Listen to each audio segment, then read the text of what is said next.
In the 1930s, a man named Vernon had a brother named Vester. Vernon was dating a girl named Cletus. His brother dated her sister named Gladys. This connection? Vernon broke up with Cletus, and Vester broke up with Gladys. Connection. Vernon started dating Gladys, and Vester started dating Cletus. Vernon married Gladys. Connect. In 1935, they had twin boys, but unfortunately one of the boys died. The one that lived, his name was Elvis. And on Elvis's 11th birthday, he asked for a bicycle or a rifle, but instead he got a guitar, which he wasn't too thrilled with. But he learned to play and to sing. Most people thought he really wasn't very good until 1953, when someone noticed he was really different and really good. Also, I was born in 1953 in Mount Vernon, Illinois. Fast forward, Elvis became the single greatest catalyst for rock music in the world. History records that until Elvis, there was no single thing that unified the youth culture of America. Elvis was the connector of a youth culture. He had millions of fans. Fast forward, one of those fans was a girl named Dee Gallen. After Elvis died, she decided to connect his fans and opened up a museum called Memories in Pigeon Forge, Tennessee.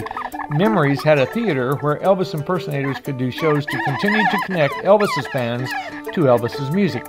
Meanwhile, there was a man named Henry Lingenfelter who wanted to connect students to God by doing events. As he searched for a building to house his events, he found the Memories Theater. One Christmas in the late 80s, he booked the Memories Theater and hosted an event where he invited as his main speaker Andy Stanley. That same week, Lanny Donoho was in Gatlinburg doing a conference and heard that Andy Stanley was the speaker at Memories. The speaker for Lanny's camp was Rick Stanley, who happened to be Elvis's half-brother and had the same last name as Andy. Lanny went to hear Andy and invited Andy to come to see his camp. We had never had a speaker like Andy, and Andy had never had a camp like ours. This began the start of some incredible connections. Andy and I decided to do camps together, to connect. We needed a musician, so we got a friend of mine named David to play music at our Good Stuff conferences.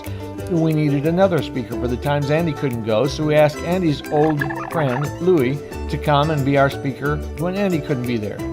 Long time connection going way back. We needed more musicians, so David's friend Candy began to sing with us. Connections are building. Good Stuff changed to Big Stuff, and we needed more musicians. Candy had a brother named Rick, who did a perfect Elvis impersonation. Rick began to sing at Big Stuff. Meanwhile, I moved to Atlanta. Andy started a new church in Atlanta. David moved to Atlanta. Rick moved to Atlanta. Louie moved to Atlanta. Reggie moved to Atlanta. Reggie and Lanny started Kid Stuff, which of course was named after Big Stuff. David played music at Kid Stuff. Andy, Lanny, and Louie all ended up living right down the road from each other on Providence Road. And speaking of Providence, think about these connections. Rick left camp sick one summer, and we found out that he had cancer.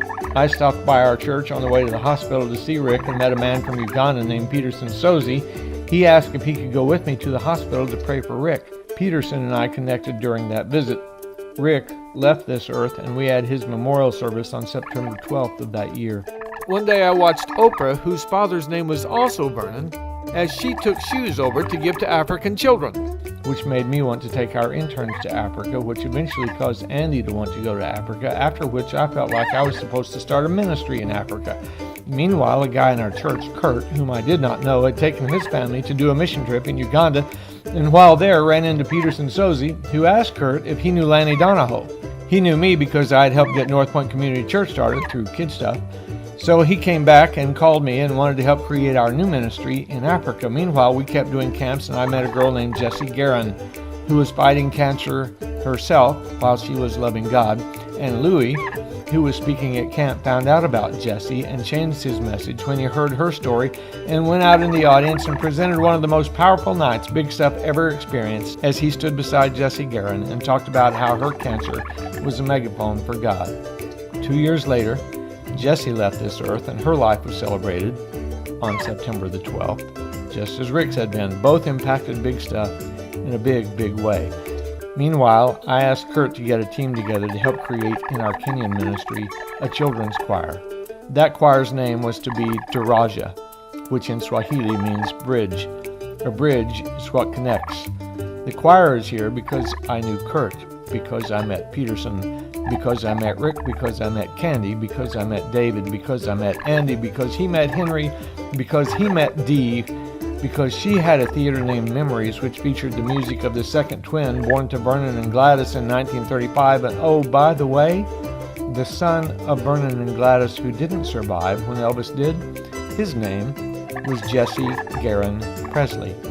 So I guess if you wanted to thank someone for the Duraja Choir being here, you might thank Vernon for getting Elvis a guitar instead of a bicycle or a rifle on his 11th birthday.